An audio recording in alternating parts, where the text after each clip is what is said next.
Hello, this is AstrologyNewsReport.com with your hosts, David Anton Savage and Ron Berger. Now we go to our third segment of this week's report, People in the News, where we will analyze the Vedic astrology birth chart of a newsworthy person, place, or event. This week we've decided to update the chart of the USA in light of recent developments of the zodiac and come up with some predictions for where things are going in the next couple of months. Taking a quick look at the planetary period, we see that the USA is still in its Mars major period, which has yet another year and a half to run, and in a Venus sub-period, which continues until November of this year.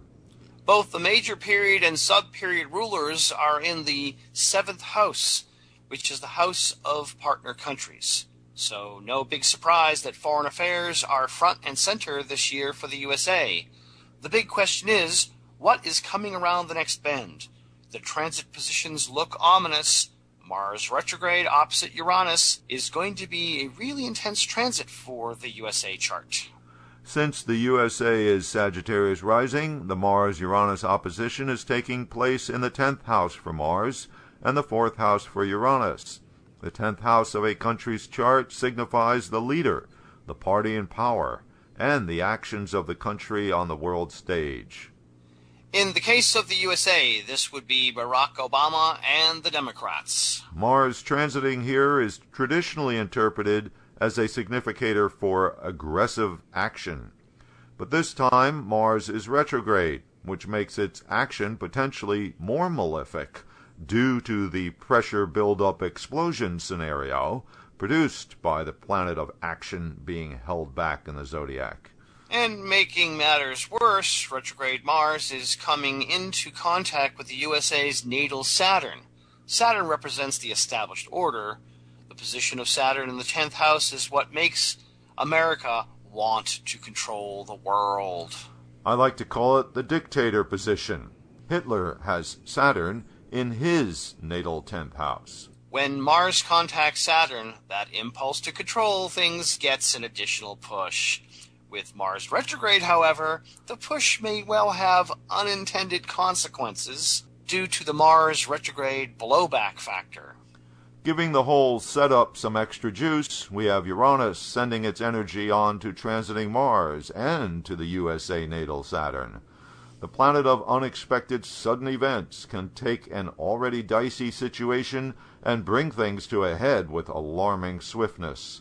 Going in the opposite direction, this aggressive energy of Mars is beaming down at Uranus transiting in the 4th house. The 4th house for a country's chart is the lands of the nation. Uranus being in the water sign Pisces and getting an aspect from a backed-up pressure cooker retro Mars, just as the spring thaw is beginning, does not bode well. Yes, and with the record-setting winter weather that most of the country just had, there's more than enough snow and ice to melt this year. Floods could build up and burst the levees and the dams.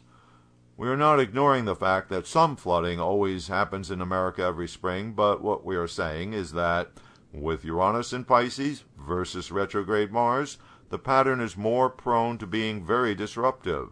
After all, Mars retrograde literally means having the pressure build up. Looking back into history for a prime example, the transit chart for one of the most destructive floods in U.S. history, the Great Flood of April 16th, 1927, we noticed that at the time, Uranus was also in Pisces. But in that case, it was Uranus quite closely squared to the Rahu-Ketu axis and Mars as well. The 4th house also signifies the opposition party because it is opposite the 10th house. 10th house is the ruler. Uranus in the 4th house of a country's chart means trouble for the opposition party or trouble from them. Uranus is rebellious and disruptive. And then add this retrograde Mars, and you get more energy for combat, upset, and rebellion. All this in a year when the balance of power in Congress is once again on the menu. That probably translates as, we have not heard the last from the Tea Party folks. Besides, the national frustration with the do-nothing Congress has got a lot of Americans of every political stripe pretty well fed up. And let's not forget that the fourth house is also the comfort and happiness of the people. Sounds like the USA is going to be a bit crazy for the next few months. Even though it ends its retrograde phase on May 20th, Mars won't be leaving Virgo until July 13th, keeping Mars in opposition to Uranus for an uncomfortably long time. So we must brace ourselves for 3.5 months of America on tilt. Well, it won't be continuous. Remember, Uranus operates intermittently. But yes, there will be a sequence of events of various types.